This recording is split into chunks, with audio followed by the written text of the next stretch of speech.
Hey guys, welcome to the Shot Clock. Dave Rubin, Ben Mankiewicz, and it is the big Christmas weekend in the NBA coming up, and some big games coming up with some interesting storylines. Jason, what do you got for us? Starting with Ben, what is your expected reaction when LeBron James returns to Miami on Christmas Day? What an interesting question. I have the answer. I'm going to be very specific because it's Miami. If they boo him, as they did in Cleveland when he left, that would be ridiculous. He just gave this 4 straight visits to the championship, 2 titles. So I think because it's Miami, there will be a mix of cheering and booing, but the booing will be smirkish booing. And ultimately, at some point, he will actually get a standing ovation.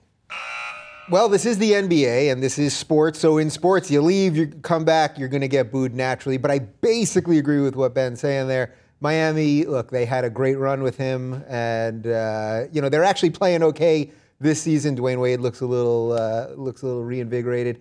So yes, there's going to be some booing. I expect LeBron to play extremely well, and it's basketball. This is what happens in sports.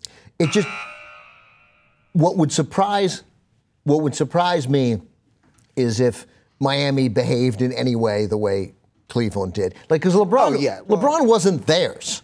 He belonged to Cleveland. That's how they felt. Obviously, he didn't. He was a free agent, and he's an athlete. He can go wherever he wants. Wait, are you saying that athletes don't owe their lives to the city and to the people? Because that's what everyone sees. But Miami didn't get their hearts ripped out. Right. So you have to move on if you're the Heat. And the Heat, being a marquee destination, I think we'll have the opportunity at some point to reassemble, probably around Bosh and a couple other players when contracts start coming off the books. And even if they did get their hearts ripped out, it was a replacement heart in the first place. That's right. So it wasn't their original heart.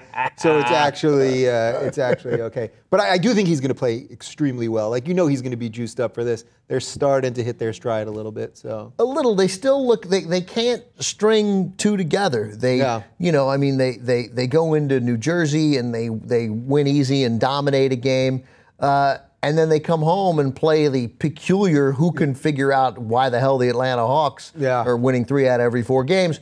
And the Hawks punish them in Miami. They seem a little unable to run a couple of games back to back.